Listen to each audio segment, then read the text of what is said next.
мен бірінші барған кезде сол Израиль Иранға шабуыл жасады. Біз сізді енді Аятолламен амандасып келді.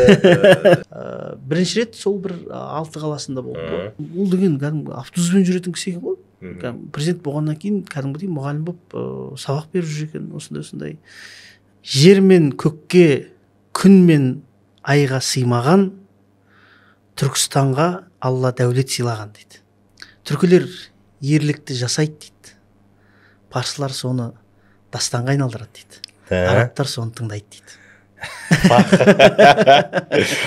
Сол құрыш патшаларын айтқан кезде жоқ, оның денесі бүтін дейді. Денесі бүтін, ешқандай басы кесілмеген, мазарында жатыр дейді. Революцияға дейінгі Иран дейді да, анау юбка киген қыздар, университеттегі сабақ беріп жатқан әйелдер, темекі шегіп тұрған адамдар. Ал одан бұрынғы масадық кезінде, сол шақтың дәуірлемей тұрған кезіндегі Иран туралы ешкім айтпайды ғой. Ол қалай болған еді? Шейіт болған үшін біздің қоғам ұнатпайды. Бірақ жаңағы Израильге шабуыл жасап жатқан кезде барлығы жаңағыдай, міне мұсылман бауырларымыз тойтарыс беріп жатыр деп жаңағы оларды жақсы көре қалатын. Молда деген молда ғой дейді, ол саясаткер емес қой деп қойды, жаңағыдай өздерінің іштерінде нотаны қысады ғой, жаңағыдай рын-дын-дын-дын-дын-дын-дын деген кезде кәдімгідей қысыласың ғой. Анау тұрады да жаңағыдай рын-дын-дын-дын-дын босатқан кезде денең босап қалады ғой. Анаған қарайсың ба? Брадар Язиз дейсің, аю керең ме дейсің, өлтіретін болды ғой. Сәвдадыр, сәни мәнәвір мәзілер деген кезде отырып, ал деп отырмын ғой. Ішкілік ішіп больницаға түскен болсаңыз, сізді емдемейді, сізді түрмеге жібереді. Бірақ мен сізге қазір қалай сондай бүкіл нәрсе шектелген елге барып, қалай арақ ішкенім жөнінде айтып беремін. Ассалаумағалейкум, армысыздар, құрметті Қажет арнасының көрермендері. Біз Садық мырзамен екінші сұхбатымызды жасағалы жатырмыз. Бірінші сұхбатымыз осыдан бір 5 жыл бұрын болған екен. Қош келіпсіз. Рахмет. Кеше бір басқа саладағы біздің үлкен бір жобамызға талқылау болып, өзіңіз мұрындық болып отырсыз. Сол мәселеде қазіргі актуальды тақырып болып жатқан Иран тақырыбында сөйлесіп қап едік. Әңгімеңіз бір май тамып, дәмі келе бастады, жоқ мынау дастархан басында қалмасын, ютубта айтылсын, күллі қазақ көрсін дедік. Себебі сіз Иранда 2 рет болдыңыз, 50 күн шамасында болдыңыз. Сондықтан айдалада жатып ап, ақпараттар, әсіресе сол батыстық ақпараттармен Иран осылай екен, Иран осындай жаман екен деген ой бәрімізде қалыптасып қалған сияқты. Сондықтан көзбен көріп, іштен біліп, және нейтралды көзқараспен жақсы сезінген сіздің өз аузыңыздан біраз ақпараттарын білсек деп отырмыз. Жақсы. Сәке, парсылар немесе Иран дегенде сонау мектепте Тұмар падиша, Сақ патшайымы, парсының патшасы Кирдің басын алды деген әңгімелер бар. Сосын біздің жырдастандарда қызылбастар деп те келеді осы парсылар. Әйтеу қырылып жатады біздің бабалар. Кейін мұсылман болды, кейін мұсылман бауыр болды. Араб елдері дедік. Енді қазіргі халі неге таяу шығыстағы осы ең бір күшті мемлекет болып тұр ғой? ақш-қа аузын білеген бір жалғыз мұсылман мемлекет десек, осы Иран сияқты. Тарқатып осы түсіндірейікші. Мен негізі саяси призмамен қатты түсіне алмаймын. Мен бірден айтып мәдениет, тарихы, әдебиеті. Қызық нәрсе, менің көрген нәрсем Иран туралы және түсінген нәрселерімнің көбісі бұл мәдени астармен, мәдени негіздегі түсінімдер, түсініктер деп айтсам болатын шығар. Сондықтан бүгінгі әңгімемізді, бұйырса басталып қойған әңгімемізді сол мәдени астармен, мәдени негізде түсіне келе, солай тарата келетін болсақ, бір саяси нүктелері бәлкім түсінікті болып шығатын шығар деп ойлаймын. Өйткені онсыз да кейбір саяси каналдар қазір геосаяси мәселе болғандықтан онсыз да шығарып жатыр, айтып жатыр. Бір нәрсені айтқым келеді, бұл жерде саясат өзгере береді ғой. Одан кейін саяси нәрселерге, өзгерістерге адамдардың көзқарастары да өте тез өзгере береді. Мына адамзат тарихында өзі өте жай өзгеретін және көптеген өзгерістерге өзі өзгермей тұрып себеп болатын факторлар, негізгі фактор көп емес, бірақ солардың бірі және бірегейі деп біз мәдениетті айта аламыз. Сол мәдениетті, сол мәдениет арқылы әлеуметті түсінген кезде ол бір көп нәрсенің жаңағыдай анығын өзі көз алдыңызға келтіре бастайды. Енді парсылар деген кезде біз нені білуіміз керек? Бүгін осы подкастқа келуден алдын мен енді андай өте ескі уникалды бір антиквариат кітаптарды жинайтын әдетім бар. Осыған келуден алдын бір кездесу болды. Осы Қазына кітап деген дүкен бар. Соның басшысы Алмас деген бауырымызбен, ағамызбен сол алды да бүгін бір кітап сыйлап жүрді. Ол кітап Зафарнама деп аталады.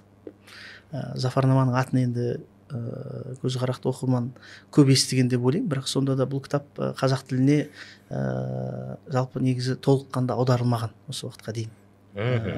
Енді міне толыққанды аудармасы осы Оразбай Зәріпбай деген атамыз бар. Ол кісі мына Шағатай, парсы, түркі тілдерінің Қазақстанда қалған соның бәрін жиынтығын жақсы білетін магикандардың соңғы тұяғы десем қателеспеймін. Қазығұрттың тумасы, кез ескі бүкіл нелерде оқыған, қазіргі түркі тарихы бойынша, Орта Азия Түркістанның тарихы бойынша енді өте білімді кісі. Сол кісі мына Зафарнама кітабын аударыпты. Не үшін бұны айтып отырмын? Біріншіден, бұл біздің тарихымыз, тарихи жаһангер екі кітаптан тұрады. Негізі біріншісі сол Шыңғыс ханның тарихымен алады да, екіншісі сол Әмір Темірдің тарихына өтеді. Кәдімгі доскональный, толыққанды тарих, біздің түркілердің тарихы. Ал енді қай тілде жазылған десеңіз, кім жазған десеңіз, Шараф-ад-Дин Әл-Язди деп аталатын парсы тарихшы жазған. Парсы тілінде жазған. Қай жылдары? Жылдарын білмедім, енді кімдерден кейін, Әмір Темірлерден кейін жазған болып тұр бұны. Сонда мына жеңімпаздың тарихы деп, Зафарнама деп жазылған кітап. Өте қызық. Өйткені бұл мен көрген жалпы түркілердің тарихы жазылған бірінші кітап емес. Парсы тіліндегі жазылған. Сол замандағы мына парсы тілі, парсы ғылымы, парсы мәдениеті, бұл ғылымның бір лингва франкасы болды дағы. Біз қазіргі уақытқа дейін өз тарихымызды іздеген кезде Қытай деректері дейміз, орыс деректері дейміз, парсы деректері дейміз, бірақ бәрібір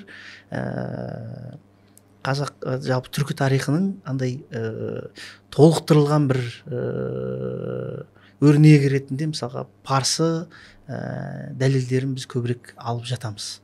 Жалпы ғылыми объективизм енді бәрібір белгілі бір деңгейде болды. Қанша жерден біз түркілер парсымен жауласып жатсақ та, басқа қылып жатсақ та, біз жаулап аламыз, жаңағыдай кішкене тіземізді батырып жүреміз деген сияқты. Бірақ дегенмен әйтеуір парсы ғалымдарының бір ғылыми объективизм бар. Сондай уақытта да сол бір объективтілігін сақтап отырған. Сондықтан осындай кітаптар міне қайттан шығып жатыр. Өзіміздің тарихты айтқан. Жалпы мынандай бір сөз бар. Енді бұны бір кішігірім мақтан да болып кетуі мүмкін негізі. Бірақ дегенмен айтып көрейін, өте көп кең таралған сөз. Мақтанып көрейік. Енді мен парсылар мен түркілердің жалпы қарым-қатынасы деген мәселеде айтқым келіп отыр да. Түркілер ерлікті жасайды дейді. Парсылар соны дастанға айналдырады дейді. Арабтар соны тыңдайды дейді. Құлаққа майдай жағатын екен. Сондықтан міне біздің тарих, біздің түркілердің ерлігі, елдігі деген нәрсенің барлығы өзімізде енді жазу мәдениеті ондай қатты дамыған жоқ. Ауыз әдебиеті, ауызекі тарих жақсы дамыды. Біздің ең жақын былайша айтқан кезде біз туралы әйтеуір объективті бір тарихты жазғандар осы түркілер, то есть парсылар. Біздің енді өзіміз тарихты жазған кезіміз өз 7 ғасырдағы көне түркі жазулары ғана түркілер ең алғашқы рет және өкінішке орай соңғы рет өзінің тарихын кәдімгі объективті жазғаны сол екен. Содан кейінгі әйтеуір барлығы осы мына парсылардан келеді. Сондықтан біздің парсылармен қарым-қатынасымыз біз ойлағаннан да тереңірек, біз ойлағаннан да қатты күрделірек. Сондықтан қазіргі Ирандағы болып жатқан жағдайлар бізді ол бейжай қалдырмауы керектігі сондықтан. Бұлар енді парсы жаз дегенмен жау жақтікі, дұшпанның тарихы деп кішкене идеологиясын қосып, өтірік ақпараттар деген мәселе қалай екен, тарихи өзгертулер? Жалпы тарихи өзгертулер енді бұны кәдімгі иранист ғалымдардың өздерінен сұрағанымыз дұрыс болар. Бірақ енді қазіргі уақытқа дейінгі үлкен түркі тарихтарының көбісін, мысалға біздің ғалымдарымыз әлі күнге дейін қолданып жатқанына, одан кітап шығарып жатқандарына қараған кезде ондай бір аса қатты бұрмаланған мәселелер болды деп ойламаймын. Бірақ мен өзім Иранда болған кезде жаңағы Тамеристі айтып жатырмыз ғой. Енді біз айтамыз ғой жаңағыдай Тамерист Кир патшаның басын алып қанға малды деп енді айтамыз. Біз тараптан енді ол тарихи факт ретінде қарастырыла ма, біздің ғылымда олай қарастырылмай ма білмеймін, бірақ парсылардың өзінің аузынан естігенім енді шамалы ренжің кіреді. Себебі дейді, біріншіден дейді, енді жалпы Тамерист ол сақтар негізі парсы тілді тайпалар болды деп олардың өздерінің көзқарастарында солай келеді, жартылай көшпелі парсылар болды деп есептейді. Әлбетте енді мен ғалым болмағаннан кейін мен өзіме көбірек бір эмоционалды, агрессивті әрекеттерді көрсетуге рұқсат берем. Және олай айтқан кезде жайлап екі қолды көтеріп, саусақтарды түсіріп, ортан саусақты көтеріп қойып, ондай емес деп айттым. Қалай сонда деп тыңдауға барсыз? Бірақ қалай тоқтатты, қалай сонда деп. Енді олар отырықшы халықтар, ол жерде тарих деген біз сияқты ауыздан ауызға өтіп тұрмайды. Парсы деген кәдімгі отырықшылықтың оригиналы, түпнұсқасы. Сіз Иранға барған кезде әрбір көшеде, әрбір жатқан тас, ол жерде бір тарих, өзінің тарих жаңағыдай өзінің историясы бар. Және оның барлығы біледі. Мына тастың тарихы мынау, мына жерде мына уақытта егіп қалған деген сияқты. Өйткені отырықшы ол жерде 1000 жыл, 2000 жылдап тұрып жатыр. Ол жерде отырықшы үшін бір көшесінің бір ағаш қозғалып кететін болса, ол анық. Өйткені өмір бақи сол жерде тұрып жатқан адам ол. Сондықтан ол жақта енді бір тарихты қатты бұрмалауға да өзі бір мүмкіндік аздау шыны керек. Бірақ дегенмен сол жағы Тамеристі айтқан кезде маған былай еді, ешқандай да Кир патшаның басын алып олай жүктірген деген әңгіме жоқ дейді. Олар Кир патшаны Куруш дейді. Күріш патша дейді, ол қазақша құрыш патша дей берсек болатын шығар. Темір деген мағынада металл ғой. Сол құрыш патшаларын айтқан кезде жоқ, оның денесі бүтін дейді. Денесі бүтін, ешқандай басы кесілмеген, мазарында жатыр дейді. Сонымен мен ойланып қалдым, бұл қалай болған деп. Енді жаңа басын кесті деген Геродоттың өзі айтып тұр мысалға. Сон бір жағынан енді ойланып қалдым мен. Мүмкін енді шамалы Геродот шамалы әсірелеп жіберді. Яки Геродот сол біздің сақталасына келген кезде біздікілер шамалы әсірелеп жіберді-ау деп сондай шығар енді деп ойладым. Енді қазір тарих ғалымдарының енді несіне көңіліне тиіп кетпейін.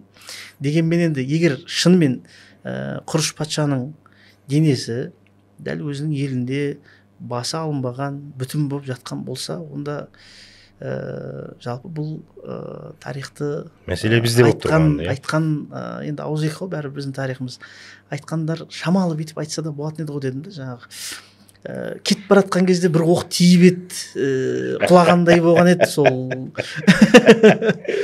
құладау дейміз әйтеуір, денесін әкетті деп ше, жаңағы главный әйтеуір ең басы соғыс майданында өлтірдік қой әйтеуір Құрышты деп айтса да болар еді ғой деп сәл бір ұялып қалғаныңыз бар ма? Сәл ұялып қалғаным болды. Бірақ сұрасам шынымен денесі бүтін тұр, кәдімгідей көмілген деп айтады. Жарайды дедім енді. Кім бар, кім жоқ енді ол кезде. Кім айтпақшы, Қожанасыр айтпақшы. Оған дейін не хан өледі, не есек өледі, яки мен өлем деген сияқты әңгіме ғой. Дұрыс екен. Иә, біз болғанда сол менің бірінші рет Иранға барғаным 2022-де болды ма? Сонда еді ау. 2022-нің бірінші барғаныңыздың? Иә, бірінші барған кезім. 26-шы қарашасы Иран мен Қазақстан өзара виза режимін ашып тастады. Ол мен үшін өте ерекше болды. Өйткені 26 қараша менің туған күнім. Сыйлық болды ғой. Иә, сыйлық болды. Оған дейін мен 3 рет пе 2 рет пе тырысқам Иранға баруға. Бірақ маған сол кезде виза бір рет берілген жоқ. Одан кейін баруға мүмкіндік болған жоқ. Өйткені жаңағыдай журналист, медиа адам болғаннан кейін кіру мәселесі кішкене қиындау деп айтты. Соған мүмкіндік болған жоқ, бірақ дәл сол жылы Қазақстан 3 мемлекетпен арадағы виза режимді алып тастады. Ол біріншісі сол Иран болды, одан кейін Үндістан болды, одан кейін Қытай азаматтары Қазақстанға кіретін виза режимді алып тастады. Енді одан кейін біз 1,5 жылдан кейін Қытайға бізде бар еркін кіре алатын болдық, әйтеуір теңестірдік ол жағын. Сол кезде мен келесі 2023-тің қаңтар айында Иранға кеттім. Келіншегім екеуміз кеттік. Кішкентай қызымыз бар. Әзербайжан жағынан екі шекара бар. Жаңағыдай біреу жүк көлік шекарасы, біреу жаңағыдай кәдімгі көліктер. Тікелей рейс болмады ма Қазақстаннан? Жоқ, бізде тікелей рейс бар. Алматыдан аптасына 1 рет жүретін рейс бар. Бізге қызық болды. Маған бірінші кезекте Ирандағы түркілерді көру қызық болды. Өйткені Әзербайжандарды. Иә. Енді олар өздерін әзербайжандықпыз деп атамайды. Ирандағы тұратын әзербайжандықтар. Олар өздерін Иран түркілеріміз деп атайды. Ирандық түркілер деп атайды. Және сөйлейтін тілдерін түрки деп атайды. Бірақ ол жерде Әзербайжан деген, шығыс Әзербайжан деген тек қана сол неге айтылады, мекенге айтылады, өлкеге. Солай аталады ол өлке. Ал халықтың көбісі өздерін түркілер деп атайды. Тілі қандай? Диалект? Тілі шамалы парсы тілінің жұмсақтығы әсер еткен түркі тілі. Қазіргі әзербайжандықтардың тіліне көбірек келе ма? Сөйлесе береді бір-бірімен. Сөйлесе береді. Одан кейін бәрібір енді ескі баяғы кімдердің тілі қояды. Ол жердегі Иранның үстінен үкімін жүргізген қанша түркі династиялары бар. Ол тіл өзгермеген тіл. Сондықтан мына жағында шамалы біздің қыпшақ тілдеріне тән қаттылық та сезіледі. Және өздерінің оғыздарға тән жұмсақтығы да екеуі де сезіле береді. Енді бірақ отырықшы болып қалғаннан кейін бәрібір қаладан қалаға, ауданнан ауданға ауысқан сайын өзі бір диалекттер сезіле береді негізде. Сол біз Әзербайжан арқылы кіріп Табриз қаласына бардық бірінші. Кәдімгі 100% түркілер тұратын аймақ. Өте қызық болды бізге баратын. Ең ескі енді Табриз деген қала кілем өндірісі, кілем тоқу бойынша кәдімгі әлемдегі әлі күнге дейінгі ең үздік орталықтардан бірі болып есептелінеді. Ол жерде кілемді заводта тоқымайды. Табриздегі кілемдердің барлығы да кәдімгі қолдан тоқылатын кілемдер. Базарларына кірген кезде кәдімгі кілемдердің енді неше бір әдемі түрлерін көресіз. Ол жақта мен өзім қатты таңғалдым. Бір кілем дүкеніне кірдік, базарына кірген кезде ЮНЕСКО-дағы ең ескі базарлардан бірі сол жерде, Табризде. Сол жаңағы кілем дүкеніне кірдік. бір кілемге бір қыздың суретін салған екен. Сол мен бір қарындасыма ұқсап кетті да, жаңағыдай суретке түсіріп алып, енді жіберейін деп тұрсам, жаңағы кілем дүкенінің иесі келіңіздер ішке деді. Сонымен ішке кіргізіп алды да, сонымен шай ішесіздер ме, кофе ішесіздер ме деп, енді толыққандай ирандық бір қошемет, ирандық бір қонақжайлықпен кәдімгідей керемет қылып қай тілде сөйлесіп жатыр? Мен онымен ағылшынша, одан кейін әзірбайжанша араластырып сөйлеп жатырмын. Ана кісінің өзі парсы кісі екен негізінде. Бірақ енді сол Әзірбайжанның ішінде тұрғаннан кейін, то есть әзірбайжандықтармен тұрғаннан кейін түркі тілін түсінеді, әйтеуір ойын жеткізе алады. Сонда жаңағы кісі енді түсіндіріп жатыр, жаңағыдай шай беріп. Сонымен өзі бір осындай студиядай ғана кілем дүкені. Сөйтсек, дәл сол кілем дүкенінде өзінің бір 7-ші ма 10-шы ма атасынан бері сол кілем дүкенін ұстап мұрадан мұраға қалып. Мұрадан мұраға келіп жатқанда. Және айтады, енді қазір менде көп кілемді алған жоқ дейді. Осы кеше тағы да жаңағыдай ненің реалдың бағасы түсіп кеткен кезде шетелдік жақсы бір сатып алушылар болды да, соларға кілем жақсы бағаларды сатып жібердім, негізі біраз ескі кілемдерім бар дейді. Сонда ана көрсетіп жатқан кілемдер ғой, мына кілемді көрдің ба дейді. Мына кілем менің мамам тоқып бастап еді дейді. Одан кейін ол кісі қайтыс болып кетті, жартысында тоқтап қалды. Одан кейін мамамның сіңлісі келіп осы кілемді аяқтады дейді. Байқасаң, біліне ме қолтаңбалары? Қолтаңбалары білінеді, және кішкене өзінің айырмашылықтары бар. Мына кілемді сол шешем деді ма, әжем деді ма, революциядан бұрын тоқып бастады деді. Мынау революциядан кейінгі тоқып аяқтаған жерлерін байқасаң, жаңағыдай түрлі түсті емес, кішкене қаралау түстерге көбірек келеді. Мынау шахтың ұлы үйленгенде деді ма, әйтеуір қарындасын тұрмысқа берген кездегі кілем дейді. Ана жерде кәдімгі махаббаттың кәдімгі несі бар. Бізде енді аққулар анау деген сияқты сондай бір элементтері бар да. Сол элементтер мына жердегі жаңағыдай тәждің белгісі, сол жаңағыдай тұрмысқа беріп жатқан кезде, үйлендіріп жатқан кездегі бір белгі ретінде сол кезде сол кезде жасалған кілем дейді, тоқылған кілем дейді. Мәссаған деймін. Және солай толыққанды кілемдерді көрсетіп шықты. Бір осындай студиядай шағын кілем дүкенінің ішінде 100 жылдық, 200 жылдық тарих жатыр. Бүкіл тарихты өз жеріндегі болған нәрсені жаңағыдай кілемге өрнек қылып сала салады, ыдысына мына жеріне өрнек қылып сала салады, жаңағыдай киім тігетіндер жаңағыдай киімге мынандай қылып қарайсыз да, киіміне қарап тұрып, ана жердегі элементтерге қарап тұрып, мына уақытта салынған, жасалған өнер туындысы екен деп кәдімгі солай анықтап былайша айтқан кезде отыра бересіз. Сонда деймін, айтамын жаңағыдай, сіз 10-шы атаңыздан бері осы кілем ісін жасап келе жатыр екенсіз. Ата кәсіп. Ата кәсіп. Енді деймін, сіздің ісіңізді жалғастыратын кім? Деймін, сөйтсем айтады, менің ұлым дейді. Ұлыңыз қайда? Ұлым Тегеран университетінде оқып жатыр дейді. Ұлыңыз не оқып жатыр Тегеран университетінде? Қолөнер сондай нәрсені оқып жатыр ма? Жоқ дейді, программист оқып жатыр. Айтамын, ол қалай, қазір заман басқа ғой. Сіздің балаңыз программистік тастап, енді мен салам ол деймін. Білемін деп тұрсыз. Білемін ол саланы. Код жазу мен өрнек тоқу екеуі түрлі. Ол саладан былай ауысып келе қоюы қиындау. Одан кейін сіз енді балаңыз примерно бір 20 жастан асып кеткен шығар. Ол ертең оқуын бітіріп келгенде кейін оған кілем тоқуды қалай үйретпекшісіз деп тұрмын ғой, біз мына жақтағы реалға салып. Сонымен ана кісі айтады, жоқ, ол қазір келмейді дейді мына кілем ісіне. Ол ертең сол программист жұмысын істейді.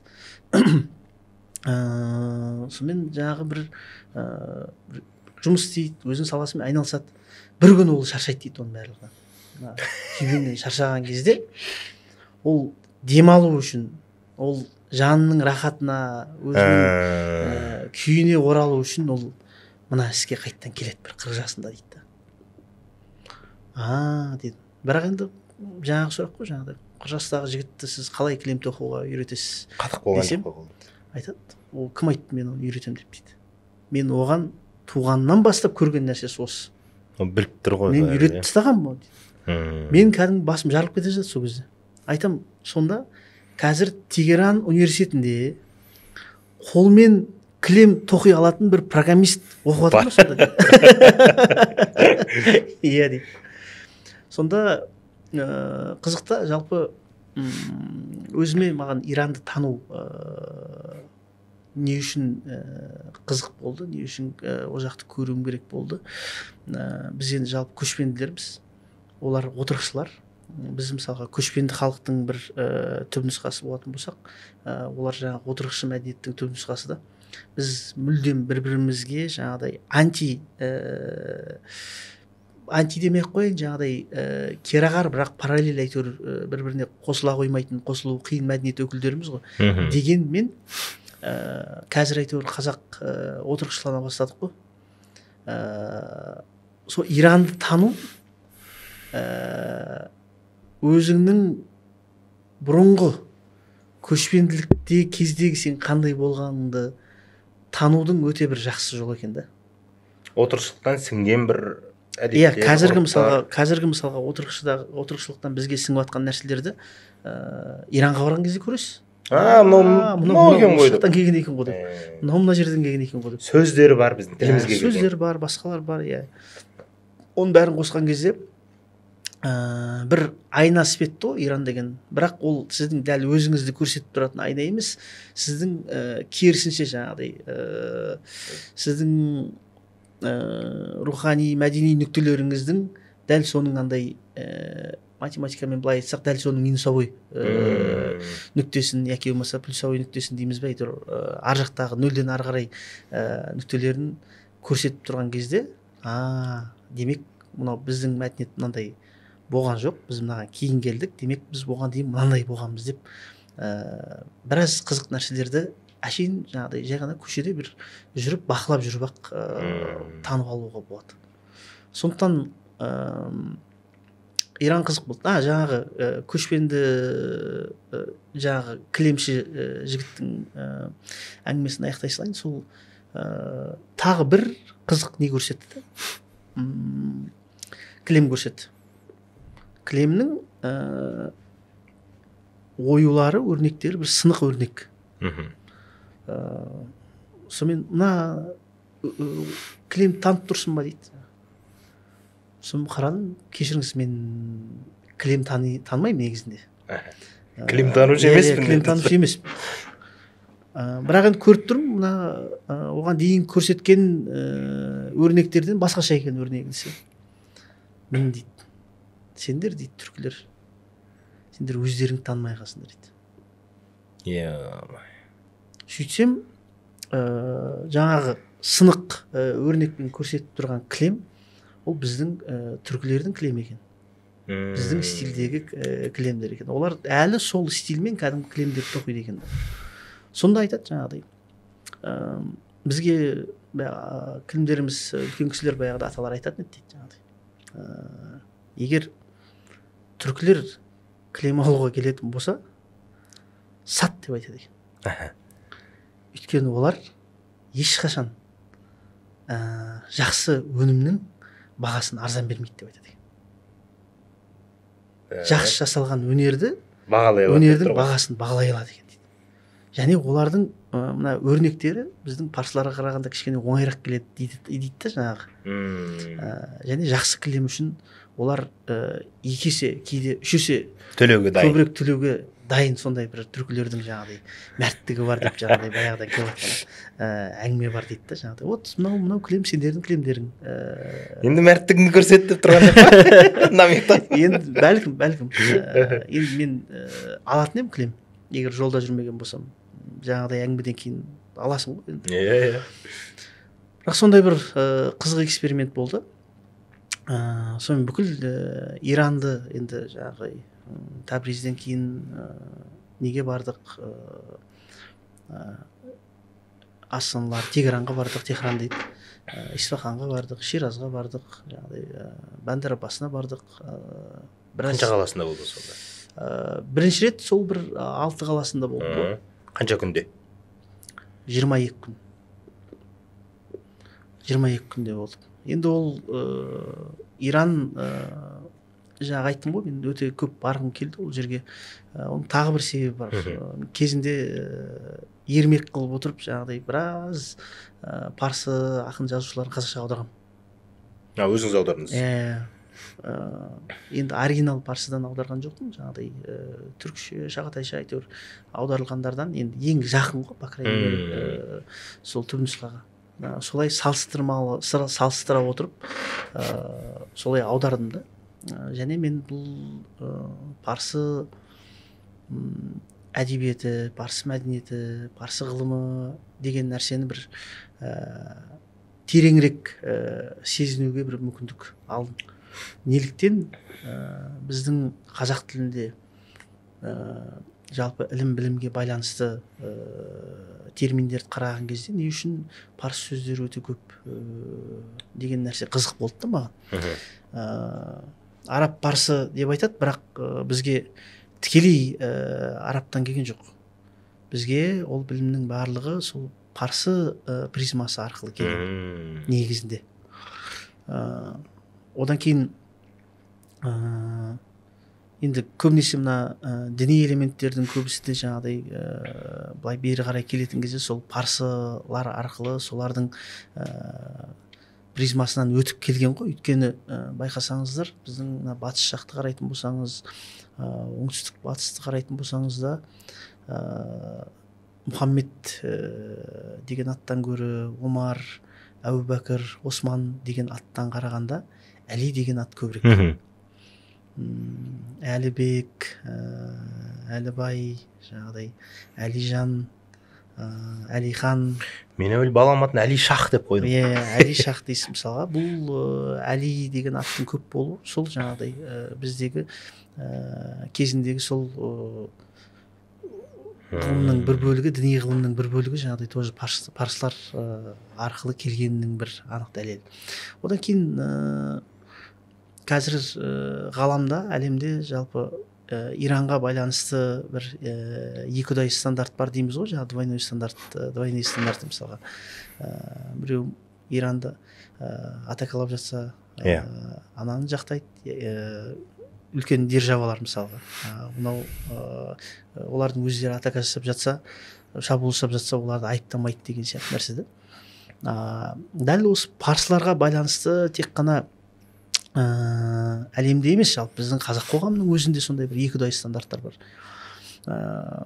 Оларды біз жаңағыдай by default дейміз ғой, жаңағы по умолчанию шейіт болған үшін біздің қоғам ұнатпайды. Бірақ жаңағы Израильге шабуыл жасап жатқан кезде барлығы жаңағыдай міне мұсылман бауырларымыз тойтарыс беріп жатыр деп жаңағы оларды жақсы көре қалады. Қызықты жаңағыдай, сен анықтап ал бірінші, ол саған бауыр ма, бауыр емес пе? Бір жағына шықсай. Бір жағына, біздің қоғамда жаңағыдай бір жағына шыға қоймайды да, жаңағыдай, және сол шыға қоймай отырып қатты айыптап кетеміз, жаңағыдай үлкен нелер, державаларды, үлкен жаңағыдай батыста отқан жағдайларды. Сондықтан бізге, өзімізге де бір тарапқа шығу керек та бұл жағынан. Және бізде Аятолла Хаминейді бір діннен басқа ойламаған, шариғат аясында ғана басқарғысы келетін диктатор ретінде толық қабылдап қойған біздің қазақ қоғамында өзі. Бұлар қазіргі ғылымнан алыс дегендей. Қазіргі келіп жатқан ақпараттардың көбісі дерлік Иранға байланысты бұл батыс призмасымен, батыс призмасымен келіп жатқан жаңалықтар өкінішке орай. Өйткені біз дәл біз барған кезде, мен бірінші барған кезде сол Израиль Иранға шабуыл жасады деген өте көп ақпарат тарады, кәдімгідей Евроньюсқа дейін кәдімгі ақпарат тарады. Дәл біз бара жатқан қаладағы жаңағыдай Табриздегі бір заводты бомбалады деген не шықты, жаңалық шықты. Біз кіріп бара жатырмыз. Кіріп бара жатқан кезде Әзірбайжанның шекара қызметі айтып жатыр, байқаңдар, жаңалықтар дұрыс болып жатқан жоқ ана жақта, сендер анық кіргілерің келіп жатыр ма ол жаққа? Соны мен ойлап отырмын, жағдай қиын болса Армения арқылы қайтадан шығып кете саламын деп ойлап отырмын. Сонымен кірсек тып-тыныш. Таксист ерінен де сұраймын жаңағыдай. Ей, Израиль бомба қайда? Бомба қайда? Қиратып жатыр кәдімгідей. Табризді қиратып жүрді деген жаңалықпен келіп жатырмыз. Жоқ, ешқандай ондай болған жоқ дейді. Мынандай ше. Енді жарылыс болған қалада ол тып-тыныш жату мүмкін емес та. Каменский сағаттар. Оның барлығы болады. Табризге кіріп бардық сол күні, бомба тасталған күні, кешке Табризге кіріп базарда кофе ішіп, кілем туралы әңгіме айтып жатсыздар. Тыныш болып жатыр мысалға. Мен қатты шок болдым. VPN-мен жаңағыдай неге кіріп отырмын? Фейсбукқа кіріп отырмын. Фейсбукта қарасам, біздің қазақтар кәдімгідей уже Иран режимін құлатып тастаған. Аятолла тентіреп кеткен. Иә, тентіреп кеткен ана жақта. Бірақ Иранның ішінде халық өте бір спокойный, сондай бір неде болды.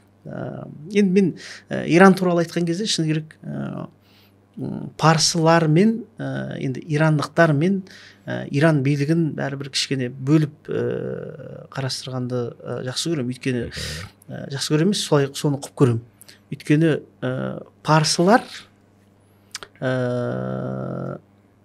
парсылардың өздері де ол өзінің қазір билігінен шаршап кеткен шыны керек.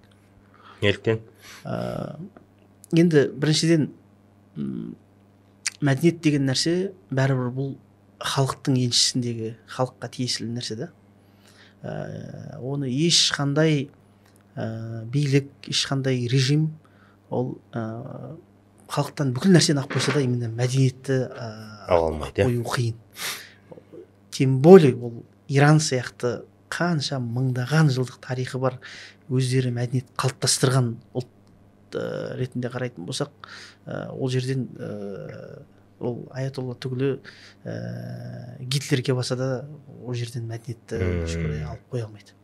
Оған енді шамалдан кейін бөлік тоқталып қараймыз, бірақ әйтеуір мен сөйлескен деп айтайыншы, мен бұны бір әлеуметтік зерттеу яки болмаса ғылыми негіз ретінде қарастыруды сұрамаймын, дегенмен сол жерде жүрген кезде жүрген жастардың көп бөлігі жалпы өздерінің биліктеріне деген кәдімгідей жеккөрініш, жиіркеніш бар екенін жасырған жоқ. Өйткені енді жалпы шектеу өте көп. Бірақ дәл сондай шектеуде өмір сүре тұрып, дәл сондай экономикалық жалпы сондай блокадада өмір сүре тұрып, ана халық деп айтайыншы, Иран халқы тірі, заманнан тыс қалған жоқ. VPN-мен кіріп отыр. VPN-мен кіріп отыр, өнер жасап жатыр, мәдениет жасап жатыр, ғылым жасап жатыр. Сізге айтайын, бір жылдары бір ғана Ирандағы ғылыми жаңалықтардың саны ар жағындағы қанша, мысалға біз ондаған араб елдерінің бәрін қосқан кезде бір Ирандағы шыққан ғылыми жаңалықтардың саны жоғары болып кеткен да. Енді өзіңіз қараңыз, мысалға жаңағыдай мұсылман әлемі деп, жаңағы мұсылман әлемі артта қалып отыр, мұсылман әлемі пәленше болып отыр дегенмен мына жақтағы салынып жатқан ғылыми жаңалықтарды қарайтын болсаңыз, ол ешқандай қалып тұрған жоқ именно ғылыми тұрғыдан Иран. Демек, қазір мысалға жаңағыдай қоғам діндар болып кететін болса, Иран мен Ауғанстан болады, ғылымға көңіл бөлмесе мынандай болады деген нәрсеге жалпы тағы бір факторды қосып қойсақ болады екен да. Ол Иран мен Ауғанстан болып кету үшін жалпы ғылымның төмендігі яки болмаса ғылымның көптігінің де андай несі жоқ, қатты әсері жоқ ол жерде. Ол жерде кәдімгі жаңағы халықтың, сол жердегі халықтың ішкі мәдениеті, кәдімгі режим, билік қандай болса да, халық деген нәрсе өзінің ішінде бір бүтін механизм болу керек. Бүтін болу керек та, халық. Біздің түркі тілінде де өзі халық деген сөздің көне түркі тіліндегі аудармасы будын дейді. Будын. Будын деген сол жаңағы бүгін бізге келіп бір бүтін деген сөзбен келген. Ішіміз, сыртымыз, мәдениетіміз бір ұлт ретінде біз бүтін болмай тұрып, біз басқа жаңағыдай сыртқы фактор, анау мынау деген нәрселер енді тез оған желіп қалуға болады. Шығармашылықтары, кинолар түсіріліп жатыр, шетелдік Каннан басқадан орын алып жатқандары бар, бірақ идеологияға қарсы жұмыс істейтінге әдейі марапат беріп жатқан жоқ па? Қаншалықты Иранды жаман көрсетесің, соншалықты марапат аласың дегендей. Жоқ, бәлкім ол фактор әбден болуы мүмкін. Бірақ бұл Иран режиссерларының шеберлігі аз деген сөз емес. Бірақ отбасылық тақырыптарда да ешқандай несізде әдемі жасап жатыр. Мен не үшін Иранның фильмдері сондай бір әлемдік конкурстардан жоғары орын алып, сондай бір керемет жетістікке жетіп жатқандарының феноменін түсіндім. Қанша жаңағыдай ирандық фильмдерді қарап шықтым мен. Иранға барған кезде оларда фильм мен әлеуметтегі болып жатқан нәрселердің арасында айырмашылық жоқ. Қалай бар, солай көрсетеді. Мәссаған. Сіз Иранға барсаңыз да сол фильмді көресіз. Фильмде де сол Иранды көресіз. Бұл тура жаңағы кілемге тоқып, мынаған жаза салады деген сияқты заманауи формат болып тұр ғой, Дәл. Мықты. Өздеріндегі қазіргі болып жатқан нәрсені жаңағы фильмдер арқылы таспалап не қылып қояды, жаңағыдай фикс жасап қояды, болды. Кейін келген ұрпақ қарай береді. Олар деген маған күшті. Олар тарихтан жалпы енді маған қызықты. Мысалға біз бір нәрсе айтып өткім келеді, жаңағыдай біз көшпенділер жаңағыдай жеті атамызды білеміз деп айтамыз ғой. Оны жалпы отырықшы халықтардың алдында оны бір артықшылық ретінде, мәртебе ретінде бағалаймыз. Бірақ жаңағы ирандықтардан былай жалпы өзіміздің түркілердің ішіндегі отырықшыланған бауырларымыздан да сұрасаң, жаңағыдай жеті ата білу деген нәрсе ондай бір маңызды емес та олар үшін.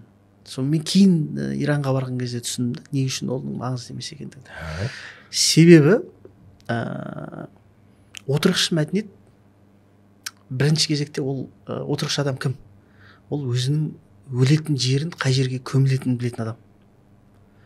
Өйткені алдындағы 10-15 атасы сол үйде тұрып келе жатыр, сол үйде өлген, сол үйде өнер жасаған, және сол жерден көміп шығарып, жаңа қабірстанға апарып, қабірстандарында отырықшылардың қабірстандары да район-районға, көше-көшеге бөлініп қойған. Мына көшеде мына адамдар жатады, мына көшеде мына әулеттің адамдары жатады, мына көшенің, мына махалланың адамдары жатады деп кәдімгі мазараттарды да олар солай бөліп қояды. Бізде мысалға қазақтың мазараттарында ондай жоқ қой, мына адамдар мына көшеге жатады деген нәрсе жоқ. Кеңсайда мүмкін бар шығар, бірақ біздің туған жерлерде ондай болған жоқ. Әйтеуір қай жер бос, сол жерге апарып көмесін жаңағы. Ол жерде андай жоқ. Қоңырат мына жаққа жатсын, ысты мына жаққа жатсын деген нәрсе жоқ. Әйтеуір араласып жатыр. Сол барасында әйтеуір сол жердегі айналасындағы жатқан барлық көзің көріп қалған баяғы таныс әжелердің барлығын әйтеуір бірсыпыра Құран бақшы деп кете бересің былайша айтқан кезде.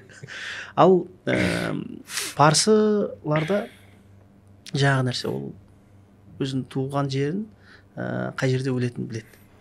Және ол өзінің ата бабасының жаңағыдай тізбегіне жалғану үшін, және ол жалпы ол тізбектен ажыралып кететін шанс жоқ та нелерде, отырықшыларда.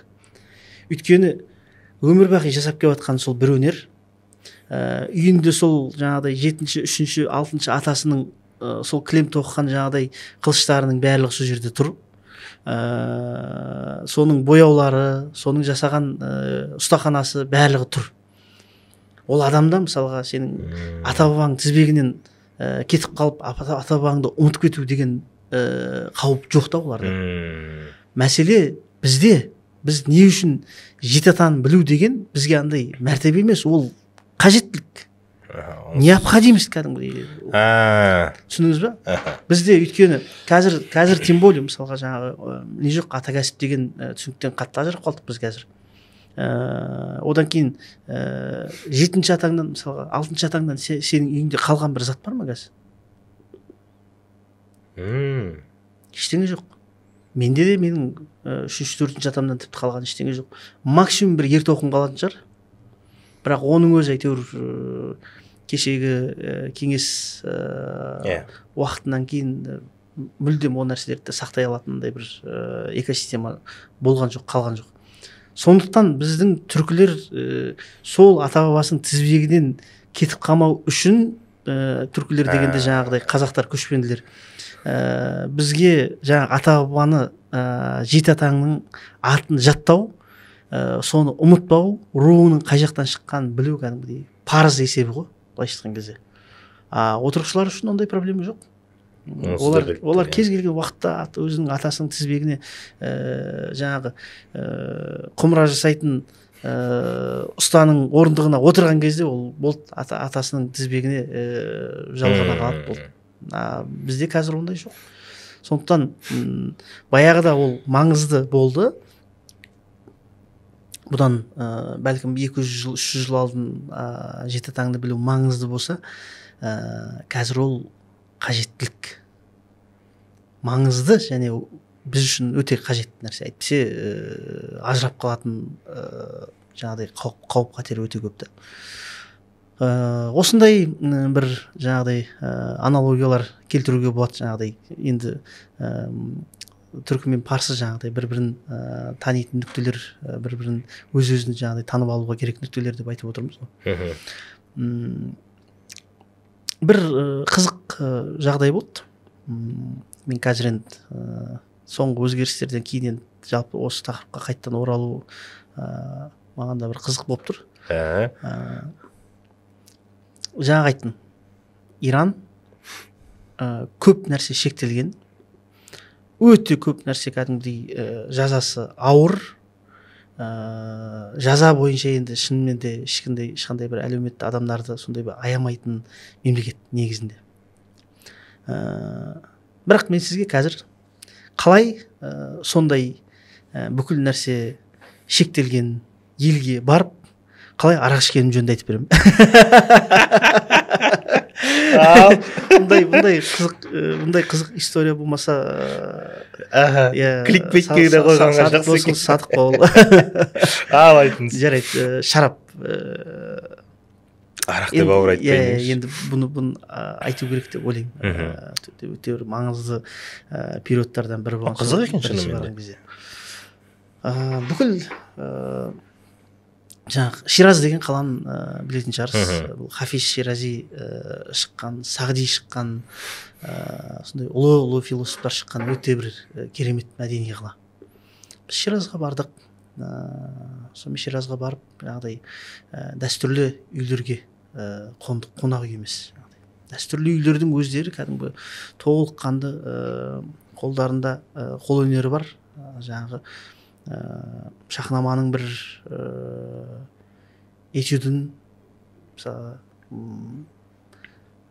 жаңағы қабырғасына кәдімгі кішкентай пазлдармен жаңағыдай құрап шығып жатыр да. Жаңағыдай басталғанына мысалға бір 4 жыл болды дейді.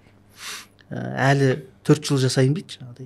Адам деген қаншалықты шыдамды болуы мүмкін, ана бір этюдті осындай кішкентай нелермен құрап шығуға. Ол кезде мен бір түсінгенім мынандай болды да, жаңағы жалпы мына көшпенділік емес, жаңағы отырықшылық деген нәрсе бір түрме сияқты нәрсе екен да. Сен ол жерден кетпейтініңді білесің. Сондықтан сен ана сол жердегі халіңді бірдеңемен толтыру керек. Ол бостықты өнерден артық толтыратын нәрсе жоқ. Сондықтан адамдар қол өнермен айналысады жаңағыдай. Енді оған қарапайым енді шамалы ыңғайсыздау мысал болса да айтайын. Мысалға түрмеде отырған адамдар өте мықты пышақ жасап шығады, өте мықты нарды жасайды, небір әдемі нардыларды жасайды ғой мысалға түрмеде отырған кезде жаңағы. Өйткені ана жердегі нәрсені толтыру керек та. Сол отырықшылықта соның бір үлкен нұсқасы да жаңағы сен бір жерден кетпейтініңді білген кезде сен бәрібір өзіңді бірдеңемен айналыстырасың. Асықпай фокус қойылады, жалықпайды. Асықпай фокус қойылады. Өмір бақи айналысатын нәрсең бар мысалға. Біз сияқты жүре бермейсің ар жақтан бер жақтан. Асығыс емес. Атқа отырып алып кеттің жаңағы 6 ай ар жаққа кеттің деген сияқты.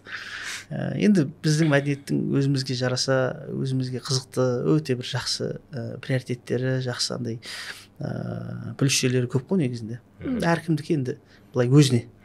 Дегенмен, сонымен жаңағы біз барған дәстүрлі қонақ қабылдайтын үйлердің бірінде өзінің бір, ол да бір өзінің 7-ші атасынан бері ма, 6-шы атасынан бері ма сол үйде қонақ қабылдайды екен. Баяғы Шираздың ескі үйлері. Ана жерде бір өзі 2-ақ бөлме бар қонақ қабылдайтын. Бірақ сол 6-шы атасынан бері әлі қонақ қабылдап келе жатыр, сол дәстүрді бұзбай келе жатыр. Қолөнерлері де соның ішінде. Енді керемет болды.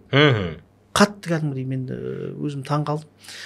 Еще жұмыстары кәдімгі ЮНЕСКО деңгейінде бағаланған, кәдімгі сертификат алынған екен. Сосын мен ана кісіден сұраймын.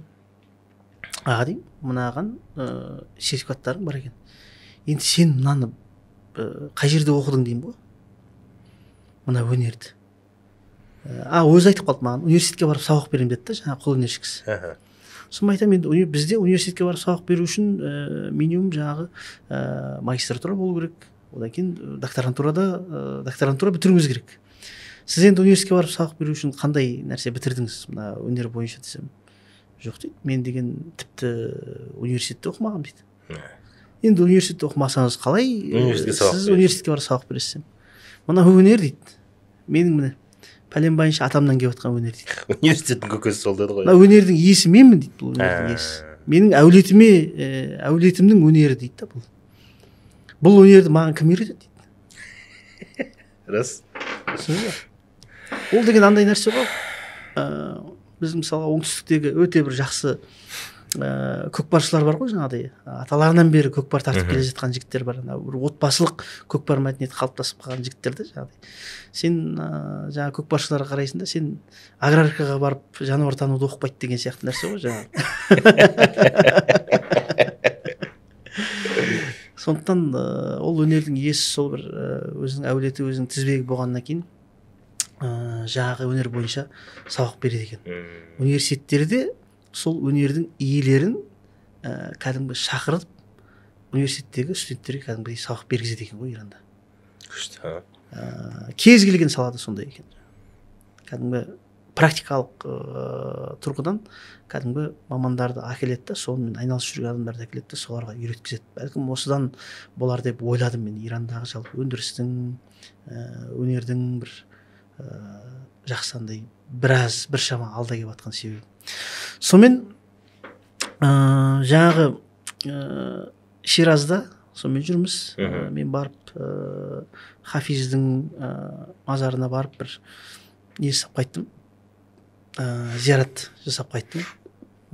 Содан кейін қайтып келгеннен кейін сонымен жаңағы біз тоқтаған үйдің қасында тағы бір жастар бар екен енді. Сонымен солар тұрды да бүйтіп сұрап қалды. Сіздер біраз жүріп келіп жатсыздар ғой негізі деді. Иә. Шаршаған жоқсыздар ма деді. Сіз Ширазға келіп тұрсыз ғой негізі деп. Иә дедім, Ширазға келіп тұрмыз. Шаршадық ау негізі. Былай Қазақстанда не ішетініңіздер деді. Енді ол кезде ондай анау шарапқа жақсы бір иығымыз беріп тұратын кез ғой енді. Соны айттым, енді Қазақстанда арақ ішеді, виски ішеді, сыра ішеді деп едім деді. Қамыз жоқ па демедіңіз ба? Сонымен тұрды да айтты, енді бізде негізі шыны керек бүкіл ол нәрсенің барлығы кәдімгі no алкоголь. Мүлдем біз егер Иранда ішкілік ішіп больницаға түскен болсаңыз, сізді емдемейді, сізді түрмеге жібереді.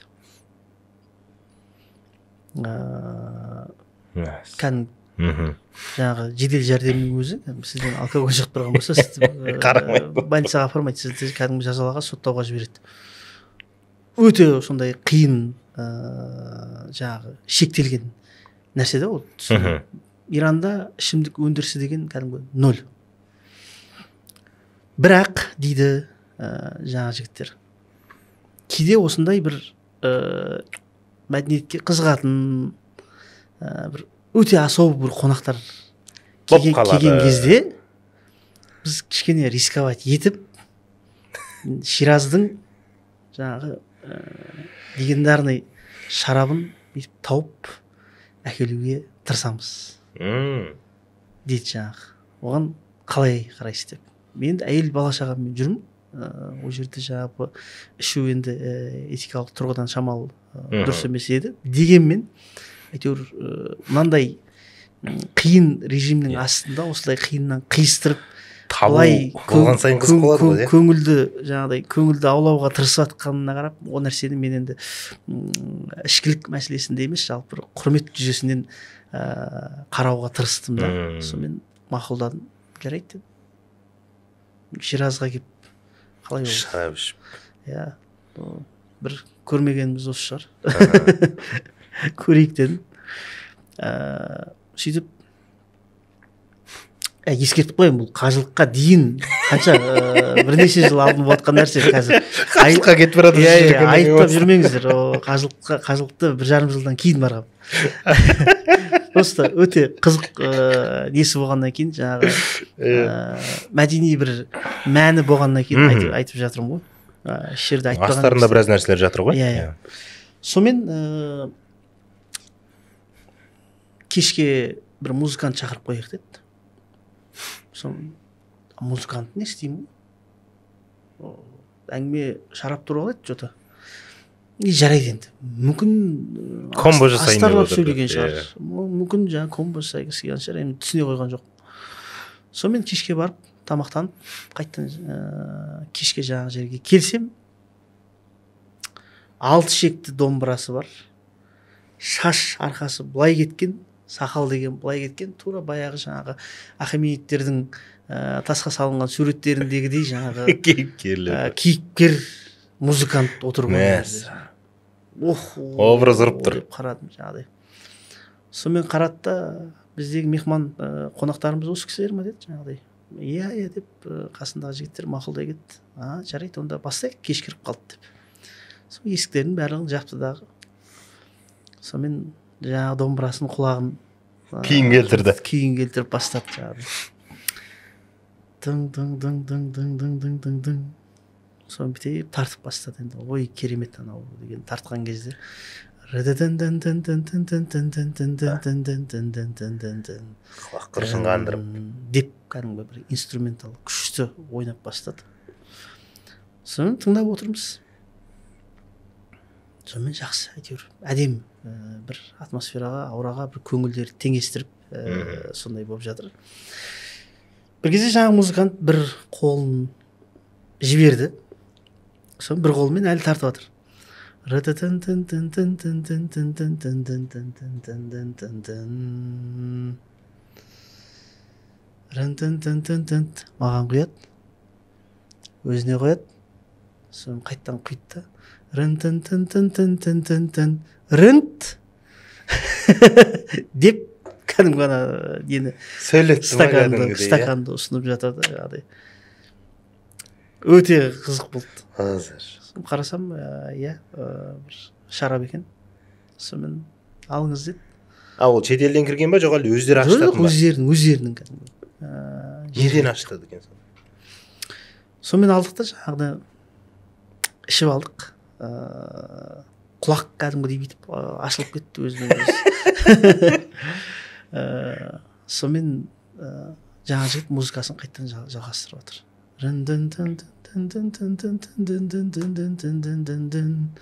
Кетіп жатыр. Бір екінші яки үшінші бір стаканнан кейін то ли мен мас болып қалдым, то ли жігіт шынымен андай әсерлі ойнап жатыр да жаңағы. нотаны қысады ғой жаңағыдай деген кезде кәдімгі бүйтіп қысыласың ғой. И анау тұрады да жаңағы босатқан кезде денең босап қалады ғой. Анаған қарайсың ба, я брадар яжи дейсің, аю керең ме дейсің, өлтіретін болдың ғой. Сонымен ха деп қояды да жаңағы тартып жатыр. Соны бір кезде тұрды да кешіріңіз, сіз қайданмын деп айттыңыз деді. Қазақстан дедім. Мен Қазақстан жайында ештеңе білмейді екенмін деді. Тіпті сіздердің тілдеріңіз қандай болады, түрлеріңізді көріп отырмын енді, бірақ тіліңіз қандай болады дегеннен мүлдем нахабар, жаңағыдай бейхабар екенмін дейді да. Неге ұқсайды жалпы тілдеріңіз? Қандай атақты әндер бар? Соны айтамын, сен білетін ешқандай атақты ән жоқ енді точно. Қай тілге ұқсайды дейді. Айтамын, қазақ тілі деген түркі тілінің, түркі отбасының ішіндегі тіл. Сонымен, түрки дейді. Болды. Түрки болса мен білем. Қазір мен сізге түркі тіліндегі бір-екі ән айтып беремін, солай болсаңыз деп. Сонымен бір кезде мен енді әзірбайжандардағы өте бір жақсы көретін ән бар да, Сары келін деген әнді, соның қанша нұсқасы бар, бәрін тыңдап шыққан шығармын.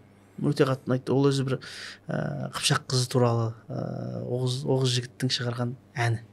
Жаңағы әкесі Оғыз жігітті менсінбей қояды да, жаңағы сонымен қызын басқа біреуге тұрмысқа беріп жүреді. Сол кездегі жаңағы Оғыз жігіттің күйіп зарлап бір күйікпен шығарған әні ғой, жаңағы қимай тұрып. Сол әнді айтам деді. Сен егер өзің парсы болып Сары келінді айтайын деп отырсаң, онда енді ерлеп тұр, шын мәнінде. Оңай емес, өте әдемі ән. Одан кейін маған қызық болып тұр, ол парсының аузынан қалай шығады екен біздің түркінің әні деген. Соны бір кезде жайлап жаңағыдай домбырасының құлағын тағы да реттеп алды да тартып бастады ғой жаңағыдай.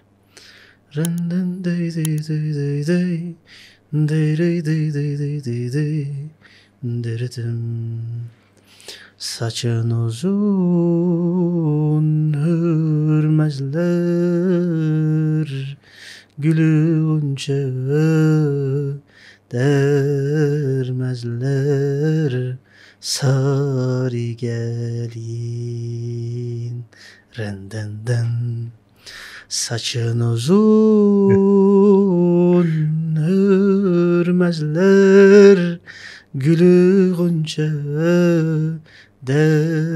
dermezler, sarı gelin дегені жалпы шашының ұшын өрмейді, гүлдің ғұншалары деген жаңағыдай гүлдің нелерін ашылғанын термейді дейді да, жаңағы сары келін дейді. Яғни ол бұл жерде қыз бой жетті дегені ғой енді.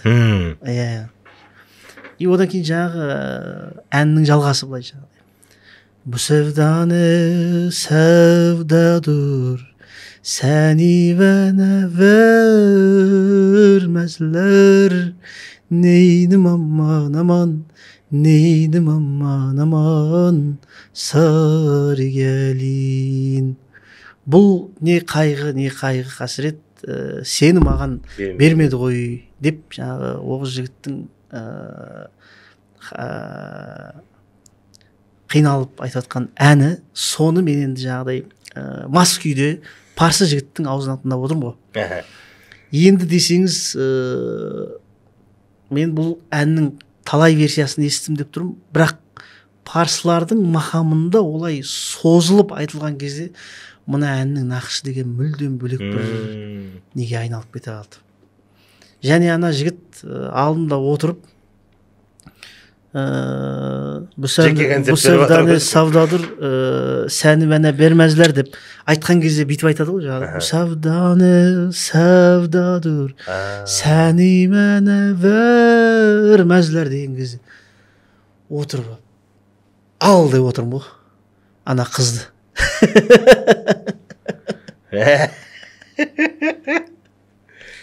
Ала қойшы, былай зарлағаннан гөрі ала қойшы, ана бір қатты әсер етіп тұр ғой. қатты әсер етіп тұр ғой. Мәссаған. Ой, соны айтты. Өте қатты бір ерекше әсерде болдым. Енді ана Алтышекті парсы домбырасымен айтқан кезде енді былай түсіндім, мына үнді мәдениеті, Қытай мәдениеті, парсы мәдениеті дегендер ол өте терең мәдениеттер ғой жаңағыдай. Бұлардың үстіне кім кеп қожалық етсе де, кім келіп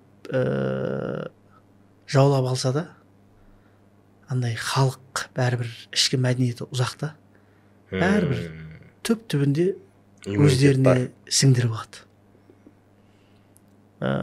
Бүкіл жаңағыдай түркі патшалары да Иранның үстінде жаңағыдай Иранға билік құрғандардың барлығы түп-түбінде сол мәдениеттің бір өкілдеріне айналып кеткен ғой.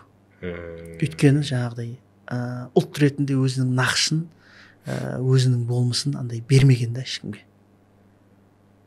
Билігін беруі мүмкін, бірақ андай ішкі нақышты жаңағыдай ұлттық болмысты жаңағыдай бермейді.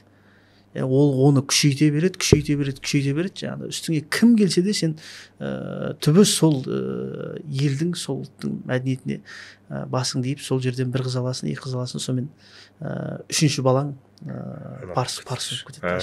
Түсіндіңіз бе?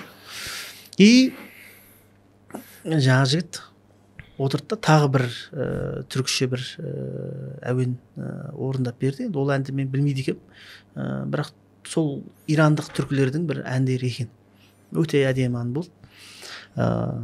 Содан кейін алады да бір кезде отырды да жаңағыдай айтты.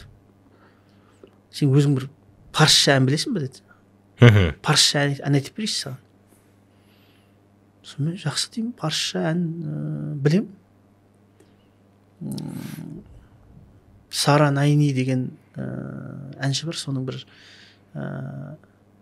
Жани Мариям деген бір әні бар еді. Соны ұнататын едім өзім деймін. Жани Мариям ба? Иә. Оны негізі әйел айтпайды дейді, оны еркек айтады оны. Ол былай айтылады. Өйткені мен соны орындаған кісінің мен шәкірті боламын өзім дейді. Болды, кеттік онда. Соны бір кезде тағы домбырасын реттеп алды.